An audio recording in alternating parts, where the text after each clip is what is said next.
Hello दोस्तों, आप सभी का अभी के ऑल एजुकेशन में स्वागत है। दोस्तों, आज हम लाए हैं क्वेश्चन टिश्यू, प्लांट टिश्यू और एनिमल टिश्यू से संबंधित क्वेश्चन जो हर एग्जाम में पूछे जाते हैं।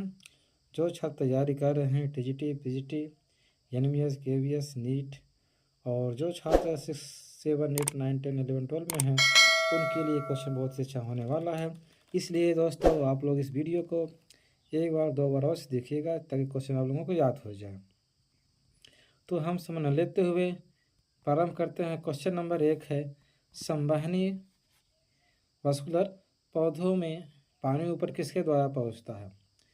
तो आसान क्वेश्चन है। क्वेश्चन नंबर 1 क्या है? जाइलम उदक द्वारा होता है, इसके द्वारा जल पौधे के सभी भागों में पहुंच जाता है। क्वेश्चन नंबर 2, पौधों में जाइलम की उपस्थिति से निम्नलिखित में से कौन सी क्रिया होती है? यानी कि जल वहन, यानी जल का जो ट्रांसपोर्टेशन होता है सभी भागों में, ये जाइलम की वजह से होता है। क्वेश्चन नंबर 3, पौधों में मुख्यतः फ्लोएम मुख्य उत्तरदायी है। जो फ्लोएम होता है क्या करता है? आहार वहन के लिए जो पोषक पदार्थ होता है पत्तियों के द्वारा जो निर्माण होता है उसको यह है पौधे के सभी भागों में पहुंचाता है। क्वेश्चन नंबर 4, पौधे व पेड़ का खाना तैयार करने की प्रक्रिया क्या कहलाती है? फोटोसिंथेसिस कहलाती है। ये क्वेश्चन आपका सही है। ये देखिए, ये जो क्वेश्चन आपको रिवीजन करने के लिए है ताकि आप लोग बस क्वेश्चन को पढ़ते जाओ, उसका आंसर आप देखते जाओ। क्वेश्चन नंबर 5, निम्नलिखित में से कौन सा हिस्सा मानव त्वचा का सबसे बाहरी हिस्सा होता है? एपिडर्मिस, यानी कि मानव के शरीर में जो बाहरी लेयर होती है उसको हम एपिडर्मिस के नाम से जानते हैं। क्वेश्चन नंबर 6, मांसपेशी को हड्डी से जोड़ने वाले ऊतक क्या कहते हैं? देखिए, टेंडन। ये क्वेश्चन पूछे जाते हैं। जो मांसपेशी और हड्डियों को जोड़ता है उसे हम टेंडन कहते हैं। क्वेश्चन नंबर 7, ब्लड क्या है? एक प्रकार का संयुक्त ऊतक है। ये विकल्प आपका ए सही है। क्वेश्चन नंबर 8, मानव रक्त के पीएच का अनुमानिक मान क्या है? मानव का जो ब्लड होता है उसका पीएच मान 7.4 होता है। क्वेश्चन नंबर 9, एक वयस्क पुरुष के लिए सामान्य हीमोग्लोबिन की मात्रा प्रति 100 ml कितना रक्त होता है? यहाँ देखते हैं 100 ml में मानव के ब्लड में जो हीमोग्लोबिन होता है उसकी मात्रा कितना होनी चाहिए? 14.5 ग्राम होना चाहिए। 14.5 ग्राम्स पर 100 ml में इतना होना चाहिए।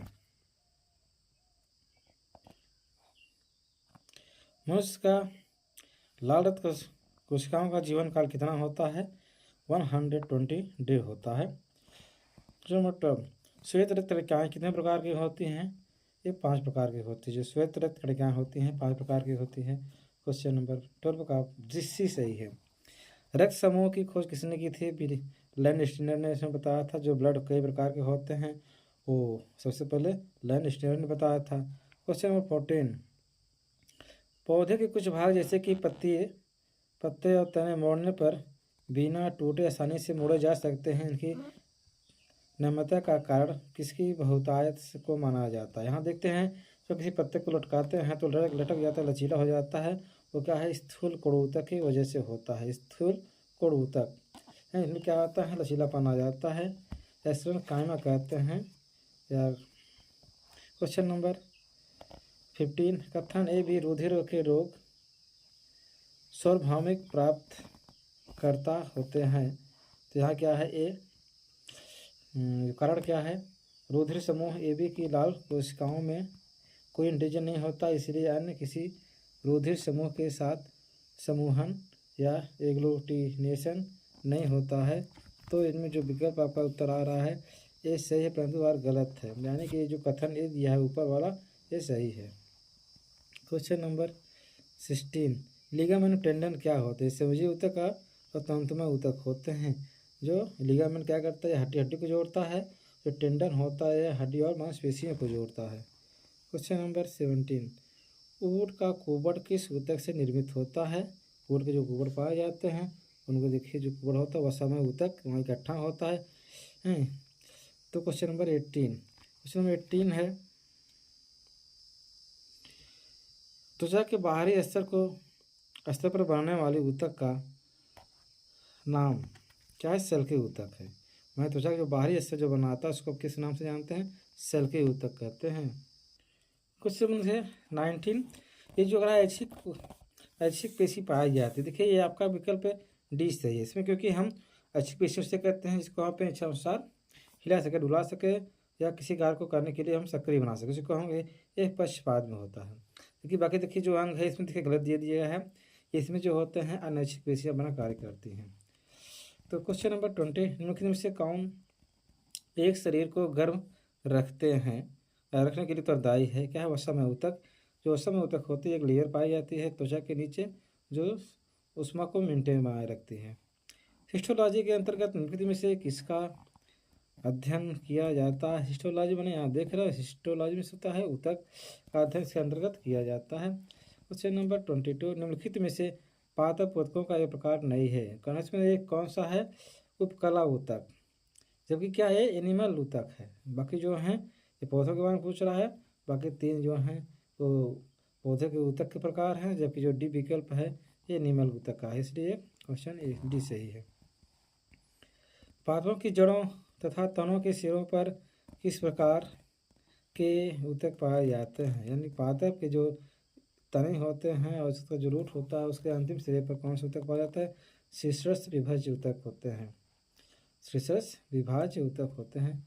24, किस प्रकार के ऊतक पादपों में भोजन, गोंद और टैनिन, रेजिन आदि का भंडारण करते हैं? क्या है? मृद ऊतक जो होते हैं, मृद ऊतक ये इसका स्टोर करते हैं, जिसकी वजह से क्या होता है? स्ट्रांग या मजबूतीपन आता है। क्वेश्चन नंबर 25, जल खनिज संवाहक ऊतक जाइलम पादप के किस भाग के अंग होता है? इसमें सभी होता है। जल खनिज संवाहक और ऊतक जाइलम पादप क्या है? जड़ में होता है, तने में होता है, पत्ती में से पाए जाते हैं, ताकि इनके माध्यम से हर जगह पानी जो वाटर होता है वो पहुँच सके। तो 26, फ्लोएम का मुख्य कार्य क्या है? तुम तो जानते हैं फ्लोएम का मुख्य कार्य होता है पौधे द्वारा बनाया गया जो भोजन होता है सही भागों में पहुँचाए जाते हैं। तो क्वेश्चन नंबर क्या है? 26 का 20 सही है। पत्तियों द्वारा निर्मित भोजन को पौधे के विभिन्न भागों में पहुँचाना होता है, तो ये विकल्प आपका डी सही हुआ। क्वेश्चन नंबर 27, किस पादप में 40 सी ट्यूब्स पाई जाती हैं? जो सी ट्यूब्स पाई जाती हैं वो क्या है? फ्लोएम का भाग होता है, फ्लोएम इसमें सी ट्यूब्स पाई जाती है, इसलिए विकल्प डी सही है। क्वेश्चन नंबर 28, निम्नलिखित में से जंतु ऊतक का एक प्रकार है, क्या है? सभी, यानी सभी हैं उपकला ऊतक, संयोजी ऊतक, पेशी ऊतक, ये सब क्या है? एनिमल ऊतक के प्रकार होते हैं। ऐसे ऊतक जिनमें दूध जैसा गाढ़ा तरल पदार्थ भरा रहता है वह है क्या कहते हैं? लेक्टिफेरस होता है। ऐसे पौधे होते हैं जिनमें दूध जैसा गाढ़ा पदार्थ होता है, यानी जो दूध निकलता है इसको हम रबड़ के पौधा कहते हैं, उनमें कैसे हम लेक्टिफेरस नोक तरल पदार्थ भरे होने की वजह से दूध जैसा निकलता है। उपकला ऊतक जंतुओं में कौन सा कार्य करते हैं? उपकला क्या करता है? सभी, है ना। इनका कार्य जो है जल का शोषण करना, भोजन का शोषण करना, रक्षात्मक रबड़ का निर्माण करना, ये सभी कार्य होते हैं उपकला के द्वारा किया जाता है। क्वेश्चन नंबर 31, ऐसे ऊतक जो विभिन्न रस व हार्मोन्स के स्राव हेतु विभिन्न स्तंभाकार रचनाएं ग्रहण करते हैं वह कहलाते हैं। तो क्या है आपका 31 का? एक ग्रंथित उपकला ऊतक होता है, ये विकल्प होता है जो ये सब कार्य करते हैं। क्वेश्चन नंबर 32, वह ऊतक जिसका निर्माण भूरी स्तर पर या मेसोडर्म से होता है, वह ऊतक जिसका निर्माण भूरी और मध्य स्तर से, तो उसे क्या कहते हैं? संयोजी ऊतक होता है। विकल्प 32 का ए सही है। क्वेश्चन नंबर 33, वह ऊतक जिसमें मानव शरीर के लगभग 30% भाग का निर्माण होता है तथा जो विभिन्न कोशिकाओं, ऊतकों, अंगों को जोड़ता है उसे क्या कहते हैं? संयोजी ऊतक होता है। यानी कि शरीर का जो 30% भाग ये जो संयुक्त ऊतक होता है ये बनाता है, इससे ब्लड हुआ आपका है, ये सब उसी के अंतर्गत आएंगे। क्वेश्चन नंबर 34, रुधिर एवं लसिका किस प्रकार के ऊतक हैं? यानी कि तरल संयोजी ऊतक होता है। क्वेश्चन नंबर 35, मानव शरीर में श्वेत रक्त कणिकाओं का जीवन काल कितना होता है? ये क्या है? 10 से 13 दिन। जबकि ब्लड जो रेड ब्लड होता है उसका जीवन काल कितना होता है? 120 दिन होता है। क्वेश्चन नंबर 36 अंतिम क्वेश्चन है, तो मानव शरीर के लिए किस अंग को लाल रक्त कणिकाओं का कब्रिस्तान कहा जाता है? तो यहाँ देख रहे हैं हम लोग प्लीहा को कहा जाता है। मानव शरीर के लिए किस अंग का लाल रक्त का कब्रिस्तान कहा जाता है? प्लीहा को कहा जाता है। तो ये 36 क्वेश्चन थे जो आपके लिए बहुत ही अच्छे क्वेश्चन हैं। इसे आप लोग कई बार पढ़ेंगे ताकि कंठस्थ हो जाए। और ये वीडियो अगर आपको अच्छा लगा, क्वेश्चन अच्छा लगा हो तो मेरे चैनल को सब्सक्राइब करें और कमेंट करें। धन्यवाद।